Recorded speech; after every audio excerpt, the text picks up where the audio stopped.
We are here at B. Ashworth's and just surrounded by tremendous artifacts from Tesla, Butch Cassidy, one of my favorites, Walt Disney.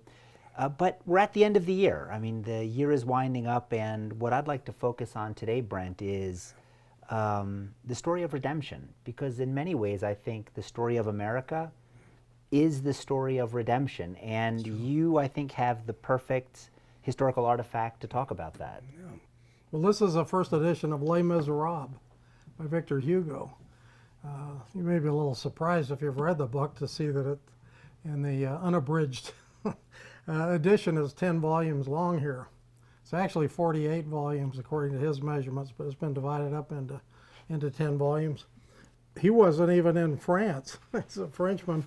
When it was published, he was in exile because he and Napoleon III didn't get along.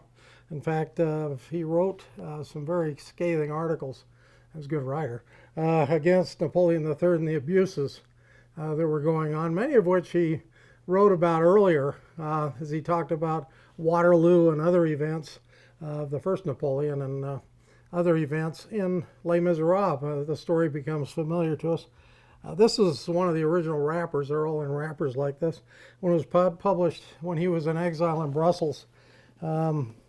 Brent, I Yes. have to say this, though. So the protagonist in Les Miserables, Yes. he steals bread Right. to feed his starving sister, Yeah. and the system puts him away, I think it's for 19 years, for that crime. And through the story, it's an amazing retelling of He actually just... served 5 years and then 14 years for escaping. Yes, right. Kept bringing him back. For the 19 years. Right. Is that what makes this story resonate through time? Is that the story of redemption that we seek? You know, look, at the end of the year, we all make new goals, right? We're going to lose weight, sleep better, be nicer, you know, get closer to God. Yeah. I think that's the story of all of us at some point in time. Is that what makes this story so powerful? Well, I think it does, and especially when you knew he was stealing the bread to help somebody. Right. You know, and that he continually tried to help people, even as he was hiding from Javert, you know, Right. from the authorities, and eventually found that a man was going to go to prison for something he had done, and that's when everything changes, and he decides to go admit his failure publicly, even though he was presently the mayor of a town and running a factory. Right. And the intertwined other stories that are with it are amazing. One of the things about Hugo is that of a 2,700-page book, 600,000 words, one of the longest novels ever written, that almost 1,000 pages of it don't have anything to do with that plot. Right. They're just history, they're side tales, there's things like that put in the settings. This might be interesting too, Joe. This is Victor Hugo's birth certificate I'm holding from when he was born in 1802. Now wait, Brent, I have to ask. Yeah. You have the original birth certificate Yeah.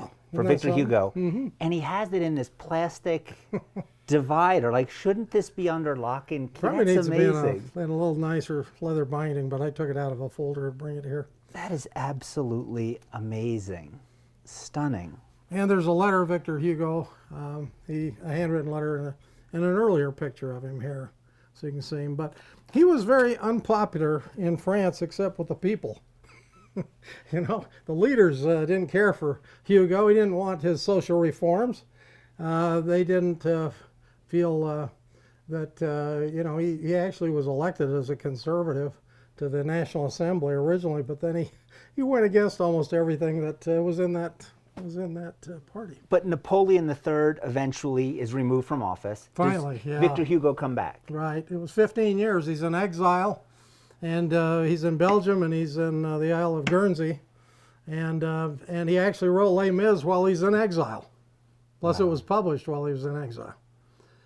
So that kind of puts a little. Those that know the story, it kind of puts a little interesting spin on that powerful redemption story.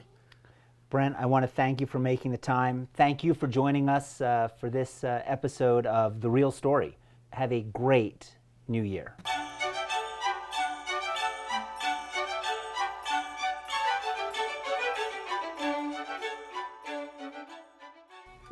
I It's a can't different believe they left it here with me.